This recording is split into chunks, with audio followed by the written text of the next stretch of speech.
ব্যক্তির জন্য বার্ষিক বিক্রির ওপর কর হার বাড়িয়ে কমপক্ষে ২.৫% করার চাপ দিয়েছে আইএমএফ। যদিও তা বিদ্যমান ১%ই রাখার পক্ষে এনবিআর। একই সাথে কর জিডিপির অনুপাত ৯.২% করার চাপও দিয়েছে আন্তর্জাতিক মুদ্রা তহবিল। পাশাপাশি মূসকের একক হার নির্ধারণ, কর ছাড় তুলে দেয়া, কর জাল বাড়ানো, শুল্ক বাধা দূর করা সহ রাজস্ব খাত সংস্কার আদায়ে বেশ কিছু সুপারিশও করেছে বৈশ্বিক এই ঋণদাতা সংস্থাটি। বিশেষজ্ঞরা বলছেন, এই মুহূর্তে বাড়ালে চাপে পড়বে ব্যবসা বাণিজ্য। আরও জানাচ্ছেন মইনুল হাসান। কর জিডিপির অনুপাতে বিশ্বের যে কোনো দেশের তুলনায় পিছিয়ে বাংলাদেশ। রাজস্ব আদায়ের লক্ষ্যমাত্রাও কোনো বছরই স্পর্শ করতে পারে না এনবিআর। ফলে উন্নয়ন কর্মকাণ্ড কিংবা সরকারি ব্যয় মেটাতে নির্ভর করতে হয় ঋণের উপর।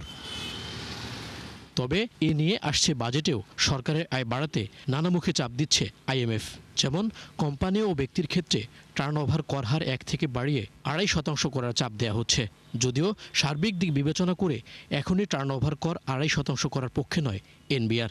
আইএমএফ এর সমস্ত সিদ্ধান্ত আমাদের বাস্তবের আলোকে যদি সঠিক না হয় সেটা মানতে হবে, এটা প্রয়োজন মনে করে। যারা সঠিক করদাতা তাদের উপরে চাপ পড়ে যাওয়ার ফলে কিন্তু যখন আপনি রেট বাড়িয়ে দেবেন তখন কিন্তু আরেকটা ঝুঁকি হলো যে ফাঁকি দেওয়ার প্রবণতা বেড়ে যায়, এবং তখন তারা মনে করেন যে অফিসারদের সঙ্গে কলিউশন করে যদি আমি আমার এটা ধরেন টার্নওভারটা কমিয়ে নিতে পারি তাহলে তো আমার অনেক একটা তাদের জন্য ইনসেন্টিভের মতো কাজ করে। প্রত্যক্ষ করের যে জায়গাগুলোতে ফাঁকির জায়গা যেগুলো আছে এগুলোকে প্লাগ করাটা, এটাকে অগ্রাধিকার আমাদের দিতে হবে। অবশ্যই আমার মনে হয় যে এই যে টার্নওভার ট্যাক্স বলি বা অন্যান্য যেগুলো ভিএটি বলি, এগুলোতে আলটিমেটলি সাধারণ মানুষের কাছেই এগুলো এসে পড়ে। আয়কর, মূল্য সংযোজন কর ও কাস্টমস খাতের সব ধরনের কর অব্যাহতি বাতিলের সুপারিশের পাশাপাশি ভ্যাটের একক হার নির্ধারণের চাপ দিয়েছে আন্তর্জাতিক মুদ্রা তহবিল আইএমএফ। বর্তমানে বাংলাদেশে ভ্যাটের হার মূলত 10টি। তবে এখনই একক হার নির্ধারণ না করা গেলেও শুল্ক বাধা দূর ও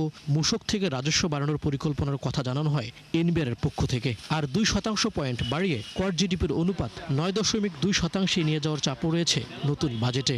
সেই হিসেবে আগামী অর্থ বছরে এনবিআর রাজস্ব আয়ের লক্ষ্যমাত্রা হতে পারে 6.5 লাখ কোটি টাকা।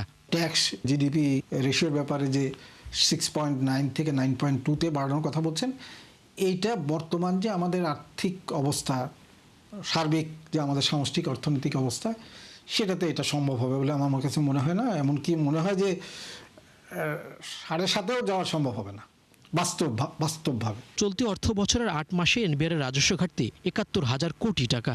যদিও এই সময় সংস্থাটি আদায় করতে পেরেছে 2.5 লাখ কোটি টাকার কিছু বেশি। মইনুল হাসান, ৭১, ঢাকা।